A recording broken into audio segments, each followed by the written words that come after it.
Welcome and thank you for joining us today. This year marks the 50th anniversary of the 1970 UNESCO Convention on the means of prohibiting and preventing the illicit import, export, and transfer of ownership of cultural property. For its anniversary, Blue State Germany is conducting interviews of notable members in the cultural heritage field as part of a social media campaign. The interviews will allow us to gain different international perspectives when discussing the fight against illicit trafficking and their approach to restitution of cultural property. I am Azad Thapa, and I am currently studying my master's degree in World Heritage Studies at Brandenburg Technical University here at Cottbus, Germany. For this session, we are joined today by Abdelhamid Salah, Chairman of the Egyptian Heritage Rescue Foundation. Hello, Chairman, and thank you for taking the time to speak with us today. Hi, Azad. How are you? And I'm so happy that I listened to this very important introduction from you. And good luck for your master degree. It's not easy, I know, but I'm sure that you're going to pass it. Hello, everyone. And hello, actually, I would like to say thank you to the Blue Shield Germany for this initiative. So let's begin. Egyptian Heritage Rescue Foundation, EHRF, was founded in 2013 with an aim of promoting and protecting the Egyptian and regional cultural heritage. EHRF is working towards the safeguarding of heritage at risk in museums, libraries, archives, monuments, historic sites, as well as urban and rural contexts in cooperation with national and international institutions. In regards to the illicit trafficking of cultural property, EHRF is playing a crucial role for research, documentation, and conservation of Mamluk minbars in historic Cairo. Found in mosques, minbars are used by imams to give sermons and lectures. Representing ornate Islamic art and architecture, minbars are particularly at risk due to high market value of the intricately carved materials and the lack of detailed documentation of these portable items. So our first question to Mr. Salah is, what is the situation of the preservation of Mamluk minbars in Egypt today? Actually, it's good. It's so good, and we could safeguard and protect almost 44 Mamluk member. And the question is, why Mamluk member? Mamluk member is very, very important objects, and we can find it in mosques.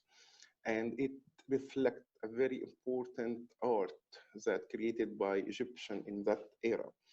And I can tell you that we lost many pieces actually out of many members in Egypt here, and even sometimes we lost one member, complete member at one time.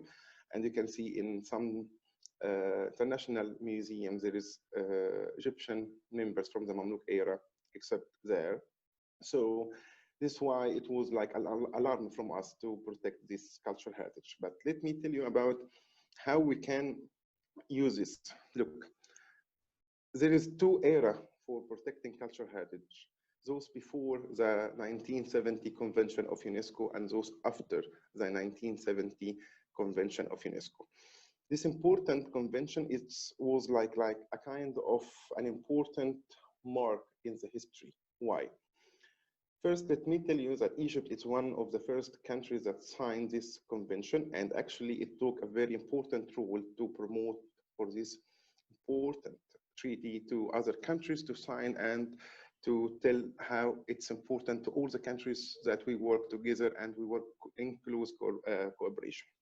And here it's come our role as the Egyptian Heritage Rescue Foundation. It's support our country and support other countries in the region as well as UNESCO to create an integrated document for all cultural heritage in Egypt, whatever it's movable or immovable. And not just in Egypt, believe me, it's also for the region, especially our neighbor countries that are suffering from conflict and going through unstable time, because this time considered as a fragile time for heritage to be lost, to be looted. And by having this document, we are having the support of UNESCO, and we are having the support of international organizations and all the states that signed this important convention to could bring our heritage back to our country or our lands of origin. So this is mostly one of our main aims, to have a document so we can have the support of UNESCO to prove that this heritage was here in this land after the 1970 Convention. Very commendable works you are doing. So have you ever implemented the convention in your work?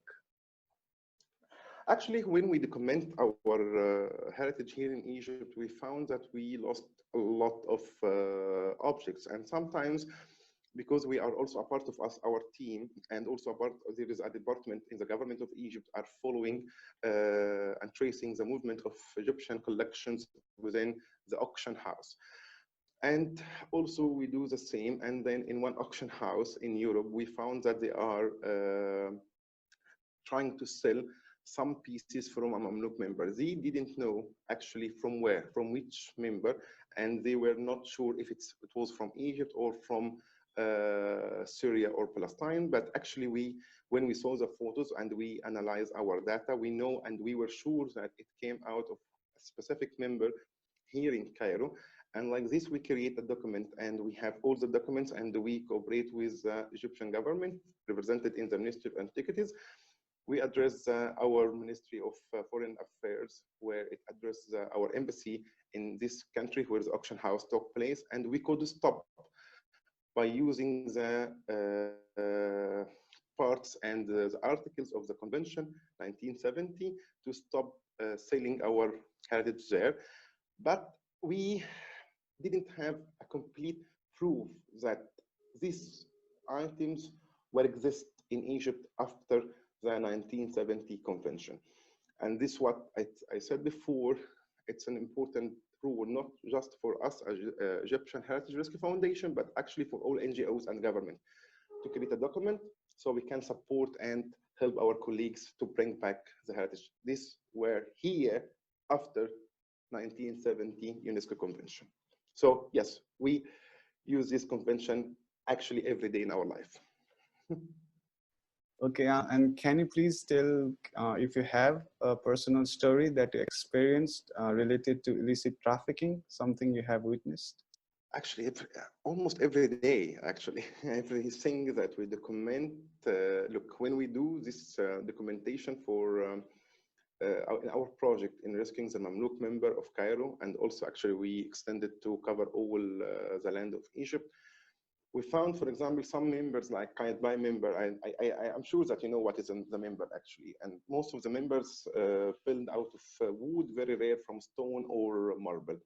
So those who are built from wood, they are consist of thousands of pieces. Each piece is considered very important and carry a lot of art and carry a lot of history and a lot of a lot of value. Some member, we found that it lost already more than 400 pieces out of this member. Some other members above 600 pieces. Some other member actually it reached above 1,000 pieces. So when we have this, and when we know actually when we lost this, sometimes we know that through the documents that we lost this piece in 2008 and 2012.